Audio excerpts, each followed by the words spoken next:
So again, purihin po natin ang Panginoon. Palakpakan po natin si Lord. Let's give the Lord the best clap offering that we could give to Jesus Christ. Praise the Lord. We consider all our activities in church and in our ministry to be very important. Important sa ating paglago, sa ating growth as believers and followers of the Lord Jesus Christ. But we give extra special attention dito sa activity na to na tinatawag nating the Lord's Supper or the Communion Service. Dahil ito'y isang malinaw na utos ng Diyos para sa atin na dapat natin laging ginagawa. That we proclaim the Lord's death until He comes. For 1 Corinthians chapter 11, verse 23 to 26 in the Bible says, and I read, "For I received from the Lord what I also passed on to you. The Lord Jesus, on the night He was betrayed, took bread. And when He had given thanks, He broke it and said, 'This is my body, which is for you. Do this in remembrance of me.' In the same way, after supper, He took the cup, saying, 'This cup is the new covenant in my blood. Do this whenever you drink it in remembrance of me. For whenever you eat this bread and drink this cup, you proclaim the Lord's death until He comes." At ito po ang focus ng ating message for today. At maging sa araw na ito na ating ding Lord's Supper at Communion Service, what it means that we proclaim the Lord's death. Minsan pa po tayo yumuko, pumikit, manalangin sa Panginoon, let us commit to the Lord the study of His Word. Aming Diyos at aming Ama, salamat po sa panibagong araw na binigay niyo po sa amin. Panibagong araw na pwede po kami makapag-worship sa inyo.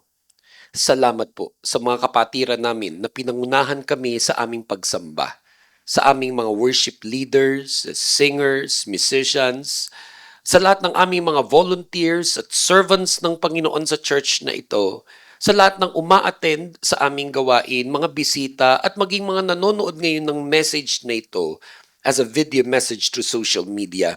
We thank you, Lord, that once again, you have given us the opportunity to worship you. Marami-rami rin, Panginoon, ang mga nagaganap sa kanya-kanya naming mga buhay at marami kayong mga iniisip, mga dinadalang mga problema sa buhay. Ngunit hindi po namin nahahayaan na kahit ano pa man doon ay humadlang sa amin, magpigil sa amin upang sa inyo kami ay sumamba. And we just surrender everything to you, Lord. And we just ask of you to grant us, O God, even today, your grace, your mercy, your favor, your blessing. Pakihipo niyo po ang bawat isa po sa amin mula sa aming ulo hanggang sa aming talampakan. Maranasan po namin ang presence and power of the Holy Spirit of God. Gamitin niyo po ako bilang inyong tagapagsalita. Nang lahat ng lalabas sa aking bibig, yung galing lamang po sa inyo. May your people receive today your word. Receive today your message, that we may experience, Lord, the touch of God. That we may experience, Lord, spiritual blessings in Christ. We honor you, we glorify your name as we pray. In the name of the Father, the Son, and the Holy Spirit, in Jesus' mighty name, this is our prayer, and all God's people say, Amen. What it means that we proclaim the Lord's death. Unang-una, ang ibig sabihin niyan para sa atin is that we remember the love of Jesus for us. Yung pag-ibig ng Diyos, pag-ibig ni Jesucristo para sa atin. In John 15 verse 9, it says, "As the Father has loved me, so have I loved you. Now remain in my love." Kung merong isang napaka-powerful word in human language, in any translation, it would be the word love. O sa Tagalog ay pag-ibig. Ito'y napaka-importante sa atin na tayo ay nagmamahal at meron sa ating nagmamahal. Parehong importante yon na tayo ay nagmamahal at meron sa ating nagmamahal. Ang ilan sa atin na in attendance sa ating worship service today, and probably even those who's watching this on social media, can say even right now, thank you Lord, kasi meron ako nun. Meron ako nun ngayon. Meron akong minamahal at meron ding nagmamahal sa akin. Again, glory to God. No? Kung halimbawa sa araw na ito, kayo yun. Kayo yun.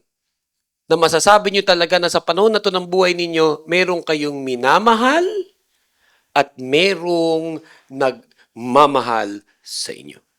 Kaya pakisabi nyo sa inyo mga katabi, buti ka pa. Pakisabi nyo sa inyo mga katabi, buti ka pa. Diba? Buti pa tayong lahat. Amen. Palakpakan natin si Lord. Palakpakan natin si Lord. Actually, yung iba, katabi pa nila ngayon. Yung kanilang minamahal at yung nagmamahal sa kanila. May nakita pa nga ako na magka-holding hands pa habang nagpipreach ako. Parang minamanicure pa eh. At baka mama ipipedicure pa yan habang worship service. Abay, kay sarap naman talaga na may minamahal at may nagmamahal. In fact, one of the reasons why people do the craziest things in life and in the world is all in the name of love. May mga tao talaga mapapaisip ka, ba't niya ginawa yun? At isa lang ang sagot, in love kasi. Ba't niya nagawa yun? Mahal na mahal niya kasi. Mga sakripisyo at kung ano-ano pa. But even as I say all of these things, we are also aware na mayroon din mga tao na dyan din naman sila kulang na kulang. May mga panahon sa kanilang buhay na parang ang pakiramdam nila yung walang tao o mga tao na pwede nilang paglaanan ng kanilang pagmamahal. May mga nangungulila. No? May mga tao nangungulila kung kanino nila pwede ibigay yung kanilang pagmamahal. At meron din mga tao na sometimes all their life, ang kwento ng buhay nila can be summarized dun sa parang walang nagmamahal sa kanya. And that is not just for single people, o yung tinatawag na single blessed, yung walang boyfriend, walang girlfriend, o walang asawa. Minsan nga, may asawa naman. May mga anak naman. May mga apo naman. Pero dumadating doon sa punto ng kanilang buhay na parang ang pakiramdam nila, parang wala namang nagmamahal sa kanya. Ewan ko lang kung meron sa inyong naranasan na yan na mag-emote sa tanghali habang nakikinig sa radyo sa 702 DCAS sa Tamikalang Lagot o kung ano pang mga palabas sa radyo nung araw. O nagpapatugtog ng kung anong mga kanta at habang tumutugtog yun, lumuluha ka. At nasasabi mo, either sa utak mo lang o sa iyong puso, parang wala namang nagmamahal na sa akin. Kinalimutan na nila lahat ako. Wala man lang nagtitext at nagchat-chat. Kaya ang ginawa ko, chinat ko na lang ang sarili ko. Kamusta ka na? Gumagawa rin nun Kahit nung hindi pa uso yung chat, text lang. Naku, may youth ako nung araw. Yun ang ginawa niya sa sarili niya. Dahil wala nga nagte-text. So, sinulusyonan niya. Tinext niya ang sarili niya. At sinabi niyang, kamusta ka na? Sumagot naman, mabuti. But seriously speaking, sometimes people feel that feeling of being so sad. Na para bang walang nagmamahal sa kanya. Walang nagmamahal sa iyo. Kahit naman meron. Kahit naman meron. Meron nga ilang mga asawa, sinasabihan nila yung asawa nila, hindi mo na ako sinasabihan ng I love you. And then sasabihin naman ng asawa niya, alam mo na yun. Alam mo na yun. Pag sinabi ko ng, yun na yun. Yun na yun. Pero siyempre, gusto pa rin marinig ay I love you. Try nyo nga. Subukan nyo nga. Pwede bang sampulan mo kami? Yung, yung tinititigan ko ngayon sa aming kongregasyon, pwede bang sampulan mo kami at sabihin mo sa asawa mo, I love.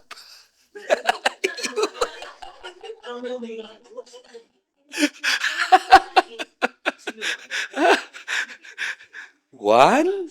At the count of three. One, two, three.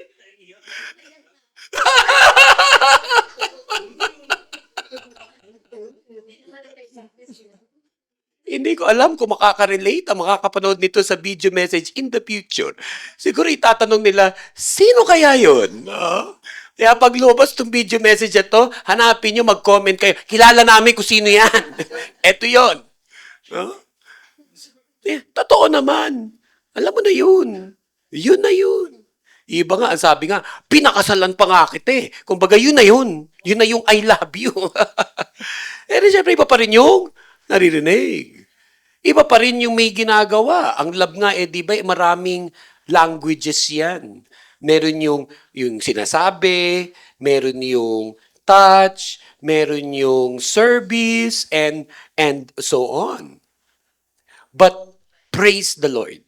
Because when we do the Lord's Supper, when we do our communion service, when we proclaim the Lord's death, it is about us remembering that in spite of all the things that are happening in this world and in our life, at kung ano man yung kanya-kanya nating mga experiences sa human relationship, whether ikaw ay punong-puno ng pagmamahal dahil sa iyong mga mahal sa buhay o nararamdaman mo na parang kulang na kulang ka at minsan parang walang nagmamahal sa iyo.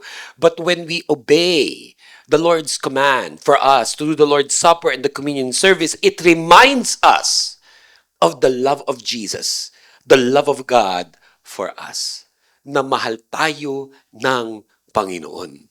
So even as you are given the bread in the communion service, and even as you are given the wine in our communion service, it is a reminder to all of us that Jesus loves us, na mahal ako ng Panginoon. Can you say that with me? Mahal ako ng Panginoon. Can we say it again?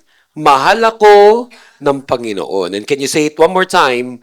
Mahal ako ng Panginoon.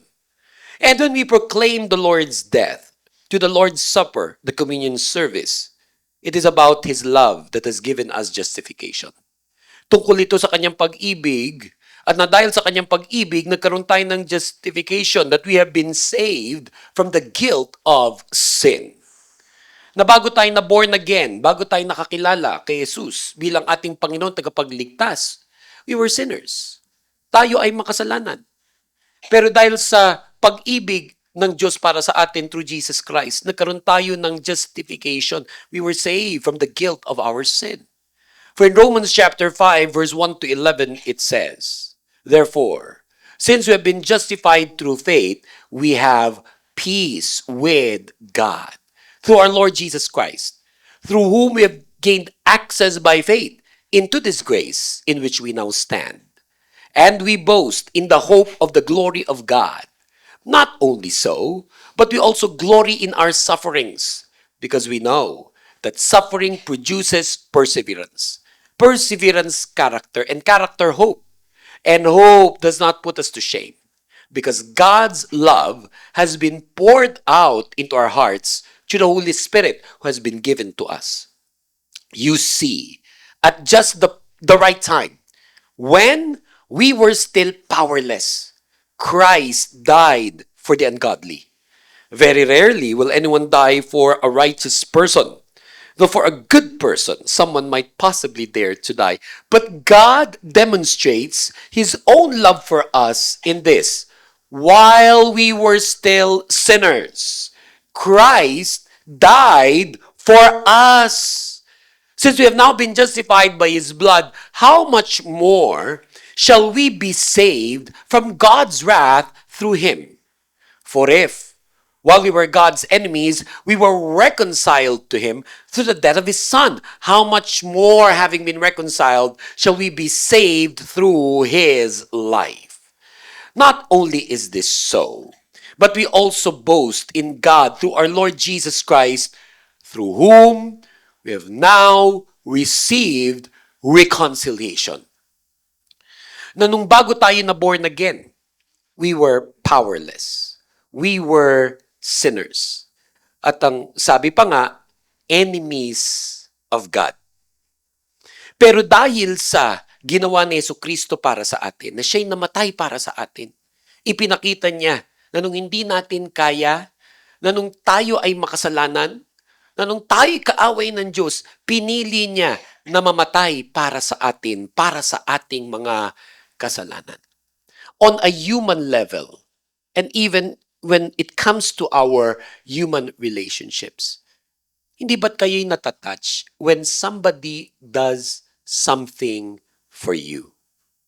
Sino sa inyo na whether ito ay asawa mo, kapatid mo, magulang mo, kaibigan mo, barkada mo, girlfriend mo, minsan kahit, lalo na kung hindi mo naman ka-close, tapos biglang may gawin sa'yo na napaka-thoughtful, tulad ng kahit simpleng i-message ka lang ng kamusta ka, tapos ang kasunod, pwede bang makautang dyan?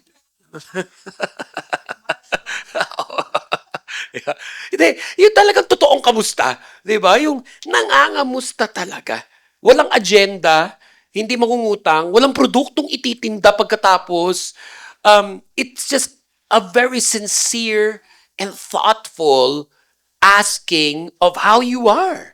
Hindi ba't natatouch ka doon? Kasi, ay, iniisip pala ako nito. Lalo na pag Christian pa at sasabing, actually, linid ako ni Lord na ipag-pray ka ngayon eh. Or even better yet, no? Gaya nga ng nasabi natin, may mga tao, ang love language nila, yung may binibigay na gifts. Biglang pagdating mo, wala namang okasyon, hindi mo naman birthday, pero may dala para sa iyo na kahit kaprasong tinapay, o kape, o mani, o iPhone. Di ba? Talaga, talaga namang matatouch ka. Sino sa inyo matatouch ng ganon? Di ba? Yung bigla na lang, walang okasyon, wala lang, pero, ay, Pastor, iPhone, naisip ko lang, napadaan lang ako sa, di ba? Kaya pakisabi mo sa yung katabi, parang ikaw yung ganong ka-thoughtful. Di ba? Pakisabi nyo nga yan. Parang ikaw yung dinidescribe ni Pastor. Wala lang, naisipan ko lang. Di ba? Maabutan nga. Yung simple acts of kindness.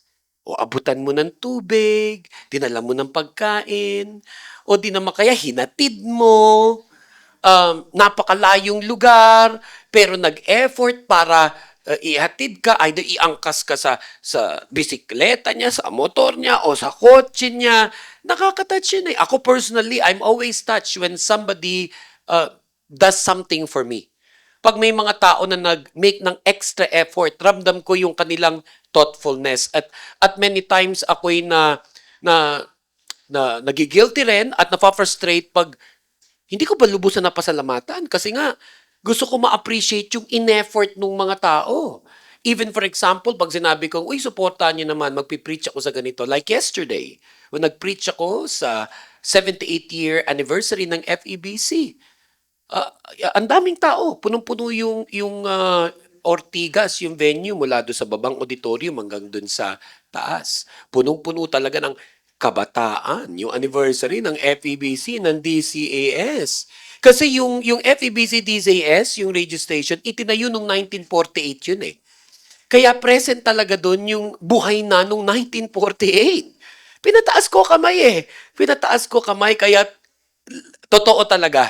Nandoon pa yung mga buhay na nung unang broadcast noong 1948. Napahalo doon yung mga ka-rise up nating uma-attend sa online. Kaya medyo nahirapan akong hanapin, nasan sila? Kasi normally, pag may youth conference tayo, madali ko sila makita, ayun na sila. Lumulutang sila sa libu-libong mga kabataan na present. Pero ito, medyo nahirapan ako kasi parang pantay-pantay yung mga ginagawa. Parang patay-patay sila ng birthday. Ano? At nung natapos na yung gawain, at syempre may mga nagpapapicture, ang dami-dami lumalapit para magpa-picture. Abay, blessed na blessed ako. Nung dumating na itong mga uma-attend sa ating online, ayun sila. And I just really wanted to also express my appreciation na nag-effort sila to come to that event. Because to me, that is an act of kindness, an act of thoughtfulness. Na-touch ako dun. Pero isipin mo na, ito, si Jesus namatay para sa ating mga kasalanan. Hindi naman niya kailangang gawin. Pwede namang mag-disappear na lang tayo at itapon na lang lahat sa impyerno at hayaan ng Diyos. Pero pinili ng Diyos dahil sa kanyang dakilang pagmamahal. Dahil sa kanyang dakilang katapatan. Dahil sa kanyang biyaya na mahalin tayo, mahalin ka, mamatay sa krus para sa atin.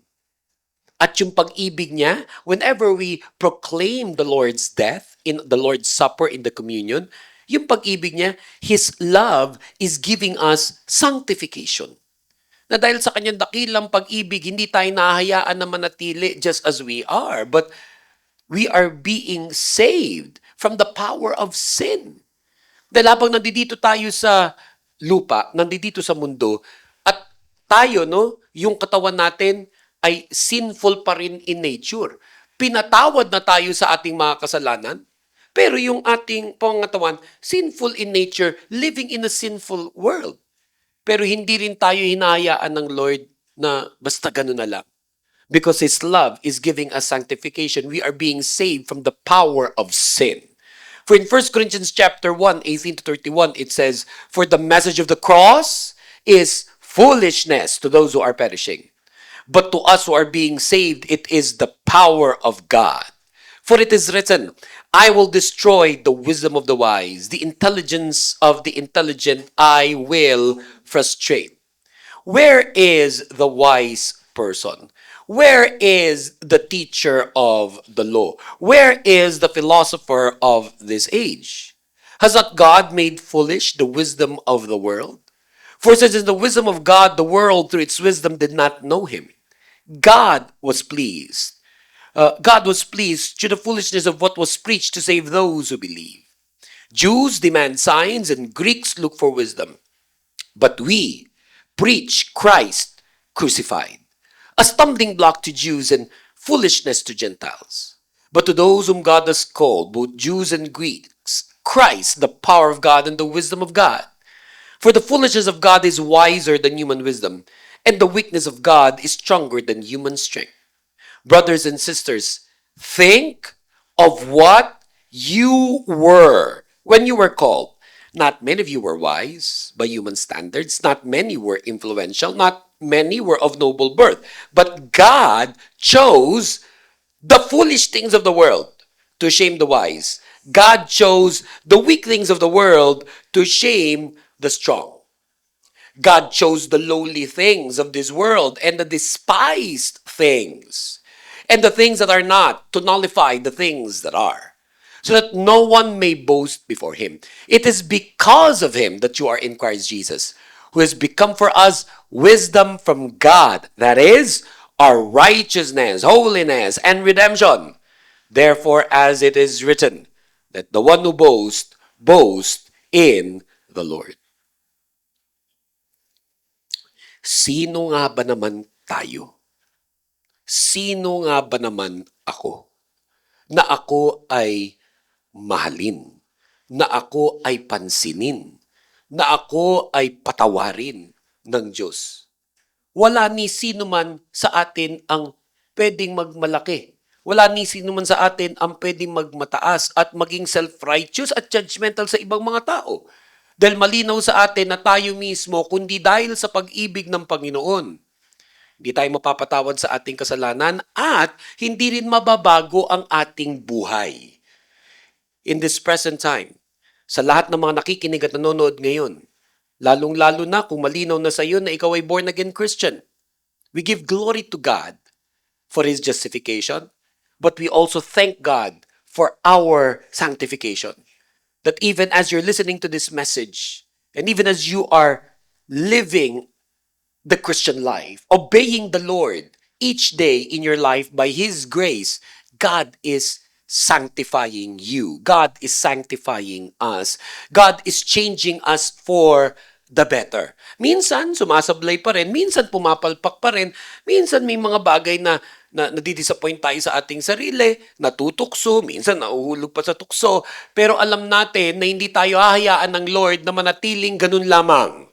Dahil may kapangyarihan ng Diyos na ibinibigay sa bawat isa sa atin na mananampalataya, hindi pa tapos ang Panginoon sa akin, hindi pa tapos ang Lord sa iyo. Kaya sa mga panahon na ikaw ay nalulungkot at na-frustrate at minsan pa nga naku-confuse, i-rebuke mo yung lahat ng thoughts na yan. And believe this in your heart that even today, as we do the Lord's Supper, as we do the communion service, but God loves me and He is sanctifying me by the power of Christ.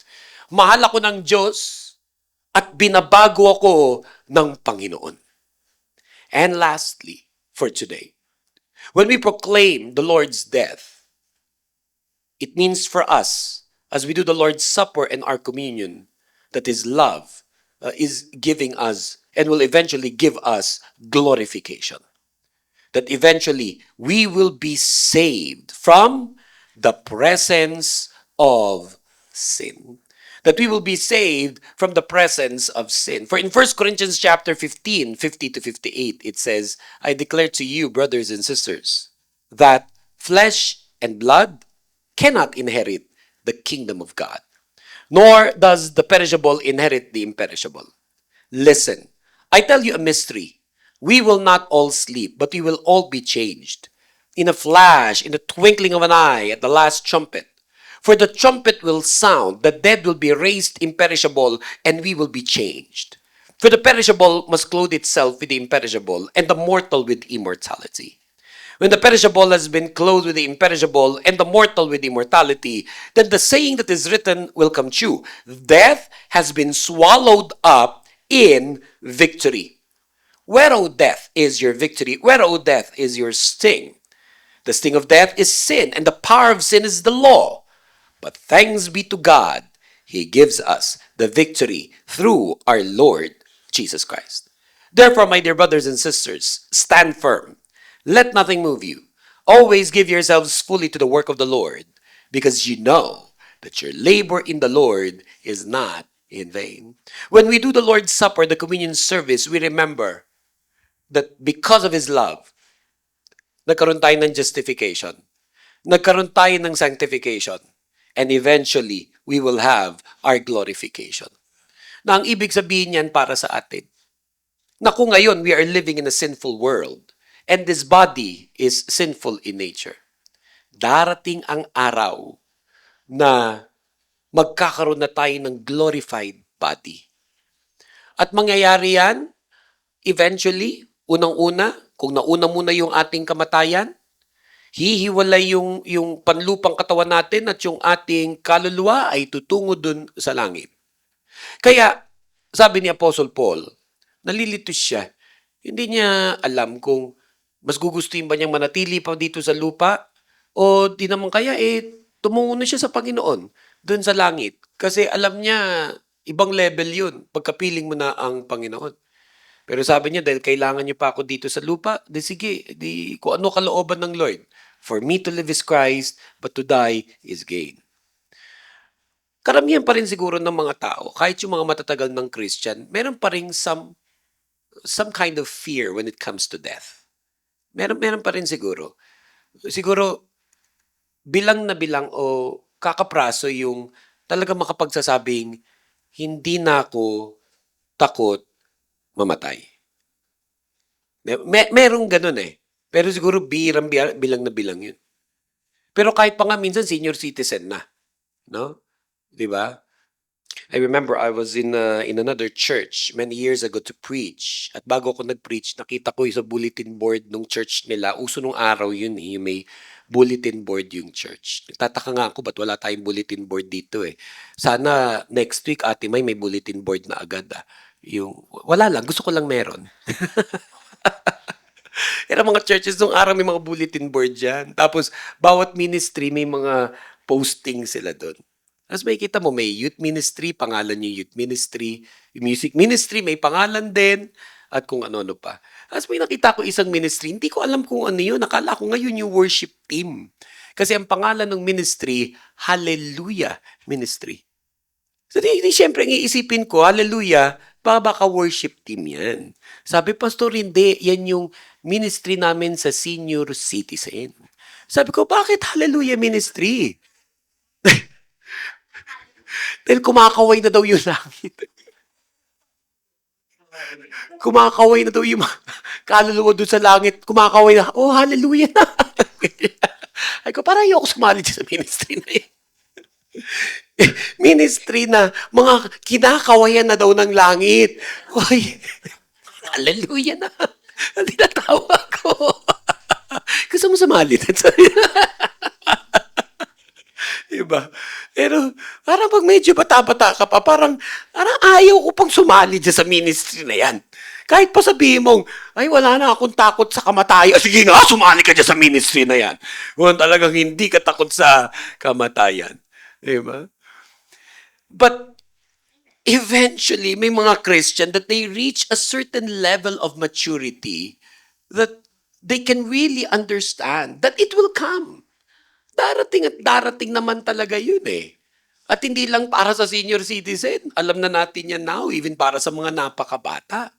Kaya nga rin, dahil sa ating pananampalataya, tayo tinuturuan na maghanda. We don't know when that will happen. Only God knows. Kaya sinisikap mo na huwag kang mabuhay ng buhay na hindi ready for death and for facing God. Gusto mo man lang kung ikaw abutan ng iyong kamatayan, inabutan ka ng kamatayang sumusunod ka pa rin sa Panginoon at naglilingkod sa Kanya. Some would even say na ang pinagpipray nilang kamatayan yung naglilingkod sila habang nung sila'y kinuha ng Panginoon. Kunyari, nagwa-worship lead ka. Tapos nung kumakanta ka, doon ka inatake sa puso.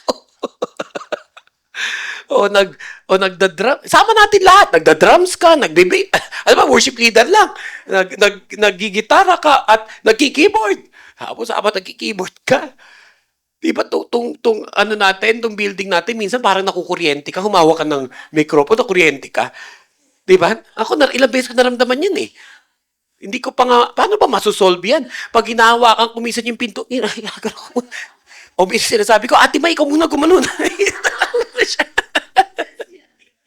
Huwag naman sana pagdating ng araw, yung keyboard di sa tayo. Nangisay na ng todo-todo. Parang tinamaan ng kidlat. And yes, there were preachers na habang nagpipreach sila. Nung nagpreach sila, dun sila kinuha ng Lord. Lalo na yung mga preacher nung araw na mahilig sumigaw. Na pag nagpipreach, literally, sermon. Kaya sermon ang tawag nun. Sinisermon ang kami ng mga pastor. Mula nung nabalitaan ko na may mga pastor na namatay habang nagpipreach at sumisigaw, hindi na ako sumisigaw. Napansin niya yun. Actually, gusto ko nga pa nagpipreach ako, yung parang nag-uusap lang tayo. Uy, kamusta ka na? Uy, hi. I love you. Kasi may hirap na. Hiling nag-preach ako. At kahit ano sabihin mo, syempre. And no offense, baka may makapanood nito na may kamag-anak o pasto na namatay dahil sa pagpipreach. Pero, di ba? Kaya hirap din naman talaga nun na during the worship service, may namatay o ano. Pero, in the midst of it, you remember, teka, parang yun yata yung maganda talagang kamatayan. Na nung namatay ka, naglilingkod ka sa Panginoon. Doon ang pagdilat ng mata mo, abay nasa langit ka na. At kapiling si Lord. That is, ang kamatayan na pinagpipray lagi, either yung parang natutulog lang. Di ba? Yung natulog ka lang. Hindi ka na nahihirapan.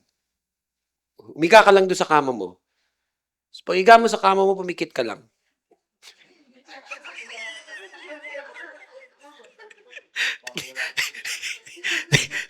Tingnan ko lang kung may matutulog sa inyo mamayang gabi. Alala ko tuloy na namatay si Rico yan nun eh.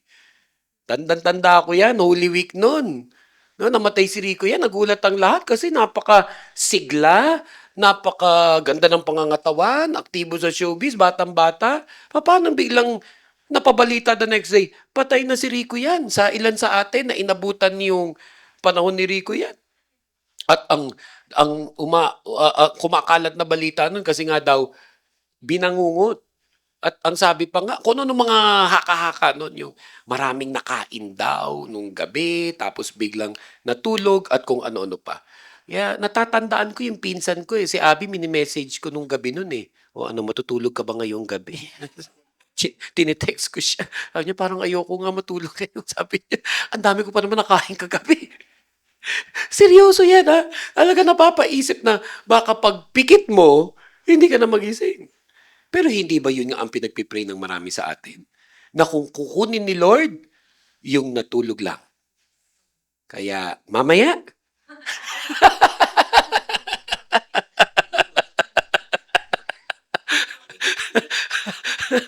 hindi malaman mo, lahat ng mga taga-Rise Up Church, hindi natulog ngayong gabi. Bakit puro puyat kayo lahat the next day? Di ba? Malaman bukas. Pero idagdag mo, pangalawa, yung kukukunin man ni Lord, yung naglilingkod ka sa Kanya. Di ba? Pero kasi, hindi man mauna yung ating physical death, may inaasahan din tayo na muling pagbabalik ni Yesu Kristo. Na sa kanyang muling pagbabalik, ang kasama doon yung that we will be raptured, that we will be glorified, yung ating makasalanang katawan, papalitan ng Panginoon ng glorified body. The same body that he was able to have when he resurrected from the dead. Kaya nga dahil nangyari sa kanya, siya'y namatay, ngunit nabuhay ng muli. Yung kamatayan niya, when we proclaim the Lord's death, we are believing na kung ano yung naging resurrection ni Jesus Christ will also be our eventual resurrection. That when He resurrected, nagkaroon siya ng glorified body. When we do the Lord's Supper, we eat of the bread, we drink of the cup, we're believing na yun nangyari sa Kanya, mangyayari rin sa atin. That we will also have a glorified body. Na pinakita dun sa nangyari kay Jesus Christ, na wala ng kapangyarihan ang kamatayan sa mananampalatayang Kristiyano. Pag namatay ang unbeliever, talagang napakalungkot nun. Kasi namatay yung unbeliever na hindi nakakakilala kay Kristo, ang malungkot doon, yung katotohanan sa impyerno siya pupunta. Pero pag ikay mananampalatayang Kristiyano, ang pangako sa atin ay eternal life. So mauna man yung ating kamatayan o hindi tayo abutan ng kamatayan dahil darating na si Hesus Kristo. Yung nangyari kay Hesus Kristo, mangyayari sa iyo. You will have a glorified body. Wala nang kapangyarihan ang kamatayan sa atin. Kaya ang sabi sa atin sa 1 Corinthians 15, verse 56 and onwards, the sting of death is sin, and the power of sin is the law. But thanks be to God, He gives us the victory through our Lord Jesus Christ. Kaya nga, kahit naririto pa tayo sa lupa, at may kanya-kanya tayo mga problema, dinadala, mga nangyayari sa ating buhay, iniisip sa bawat araw. Ngunit, hindi ito pipigil sa atin upang ako ay kumanta at sumayaw. Parang kanta yan, no? Na ang kasunod ay chorus ay sasayaw ako. Ayan. Abangan nyo sa Spotify next month. Pero ano sabi dyan? Kahit pa nga anong mga nangyayari sa ating buhay. Pero, whenever we do the Lord's Supper, whenever we do the communion service, we proclaim the Lord's death until He comes. Kaya nakakaya nating ma-overcome ang lahat ng ating mga pinagdadaanan sa buhay. If today, there are people in this room and even watching this as a video message, you're going through something in your life, in your family, in your business, in your job. May mga nangyayari sa iyo ngayon at minsan talaga nakaka-frustrate. Remember also verse 58 where it says, "Therefore, my dear brothers and sisters, stand firm. Let nothing move you. Always give yourselves fully to the work of the Lord, because you know that your labor in the Lord is not in vain." Yung lahat ng ginagawa natin para sa Panginoon, that is not in vain. So when we do the Lord's Supper, when we do the communion, it's more than a ritual. It's more than a symbol. It's more than an activity. It's something so important in our lives na sinusunod natin dahil pinagagawa ng Panginoon at ngayon nagiging malinaw sa atin, may mas malalim na kahulugan para sa ating buhay at pananampalataya sa Diyos. Knowing all of these things, make this your prayer for today. Help me, Lord, to stand firm until you come. Help me, Lord, to stand firm until you come. Can you repeat after me and say those words? Help me, Lord, to stand firm until you come. And one last time together aloud, help me, Lord, to stand firm until you come. Let us pray. Dear Heavenly Father, salamat Panginoon sa oras na ito, sa araw na ito, na minsan pa kami nakapakinig ng iyong mga salita. At dalangin ko, Panginoon, na naging pagpapala sa bawat isa ang mensaheng ito. At na nagkaroon kami ng mas malalim na pagkakaintindi kung bakit inuutos mo sa amin na gawin namin to lagi. Yung Lord's Supper, yung aming communion service. And we ask of you, Lord, even today, that you may continue to speak to your people through your Holy Spirit.